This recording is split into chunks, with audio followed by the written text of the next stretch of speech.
stand till you beat the master. You got the plan. The Yakuza franchise's steady rise to popularity has cemented its place in the gaming industry as a compelling and immersive series set against the backdrop of the Japanese criminal underworld. Central to the narrative and success of this franchise is the iconic lead character, Kazuma Kiryu. The Dragon of Dojima serves as the focal point of the series, and his journey through various mainline Yakuza games reflects the nuanced storytelling that sets the series apart. After what seemed like the end of Kiryu's story in Yakuza 6, the series' pivot to the title Like a Dragon along with a new protagonist in the aptly named Yakuza Like a Dragon was met with more intrigue than surprise. What people did not expect though was the appearance of Kazuma Kiryu himself. Like a Dragon Gaiden, the man who erased his name, serves as one last huzzah with the legendary character, bridging the events between Yakuza 6 and Yakuza Like a Dragon. But is this chapter necessary, and is it the right way to meaningfully end our run with Kiryu? And more importantly, does this game live up to the Yakuza legacy? Let's find out. This is the review of Like a Dragon Gaiden, the man who erased his name.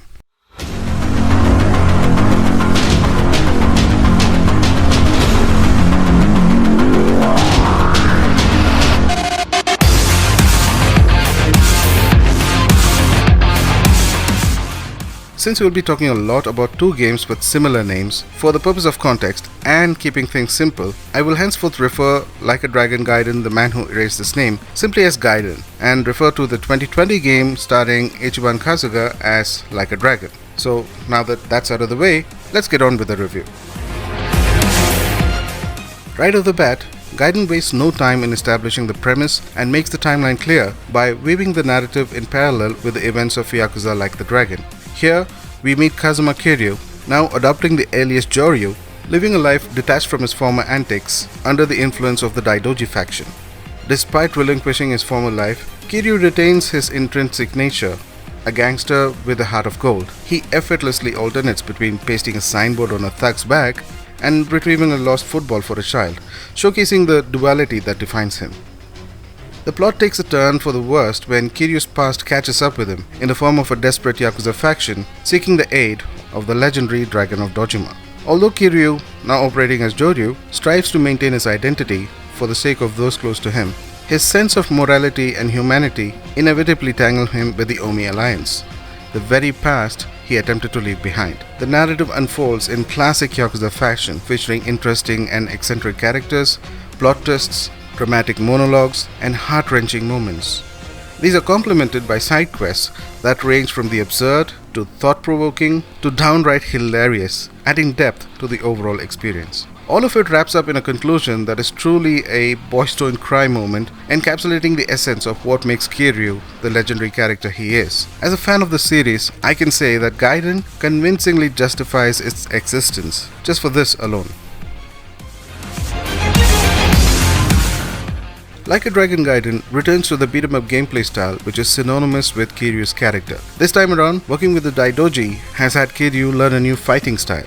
The agent style equips Kiryu with bone-like gadgets that help him in the battle. While some prove more effective than the others, these gadgets collectively make for an enjoyable style of combat for Kiryu. The second style at Kiryu's disposal is the Yakuza style, a more power-heavy style that proves effective against a good variety of opponents. Each style has its own hate mode, which enhances Kiryu's attack momentarily. Plus, there is also the signature Yakuza hate actions that look ever so flashy and glorious. Kiryu can learn new moves and upgrades within these fight styles as the story progresses, helping him defeat more challenging foes. This time around, it's the Sotenbori district that plays as the foreground for the majority of the game. A relatively small location within the Yakuza lore, but one that has just enough to serve the game's relatively lean 15 to 20 hour runtime. Here we meet Akame, a woman who collects and sells information through a network of homeless people, whom she in return provides with help when needed. Another location is the castle, a Vegas-style miniature city for the elites, cleverly disguised as a massive container ship.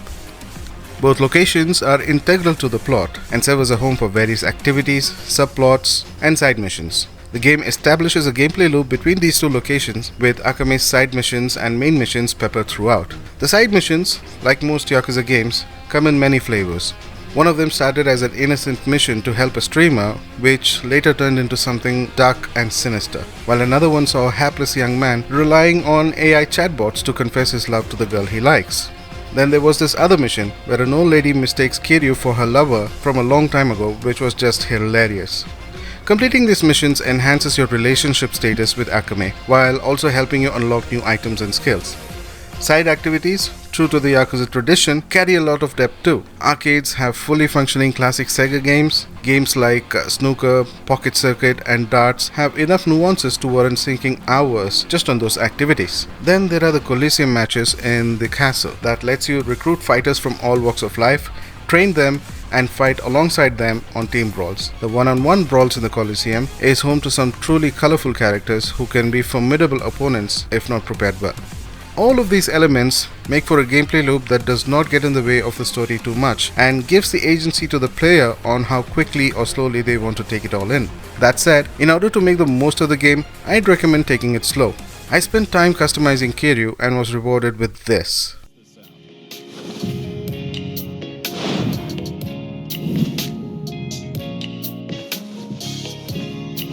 Now this is what's hot right now. I have customized my character in many games before, but never have their ramp walk to showcase their new outfit. This is Yakuza silliness at its best. I'm such a mess, I'm lost, I'm no good at this. I am in love. Graphics in the Yakuza series has always been a highlight. They may not have the best textures, but they have always been pretty to look at. And Gaiden is no exception. Sotenbori and the castle encapsulate the feel of a lively atmosphere. The dazzling lights of the castle, busy streets of Sotenbori, and the claustrophobic interiors of a convenience store all sell the atmosphere effortlessly. The voice acting is also top-notch in both Japanese and English, especially for the supporting cast in English. The soundtrack plays to the mood of the game, elevating moments of tension and poignant scenes.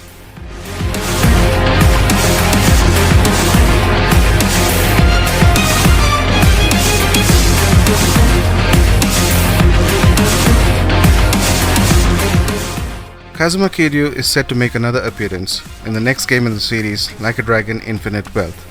And in an ever so deliberate move, the trailers give away the trajectory of Kiryu's arc.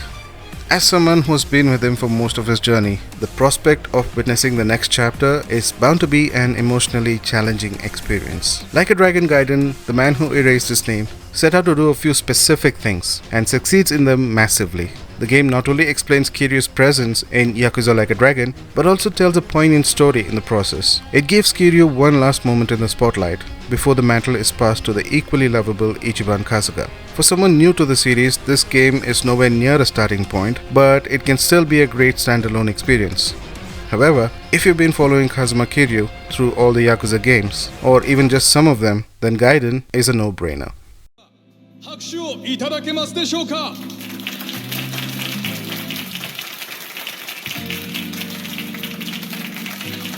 俺は上流だ。これからよろしくな、蒼天堀。いいよ、上流様。 And that was a review. What are your thoughts on the game? Have you played any of the games in the Yakuza franchise? If so, which one is your favorite? Sound off in the comments. Let's have a conversation going. Until then, I'm Ishak, and this video was brought to you by iXie. You take care, stay safe, and keep gaming.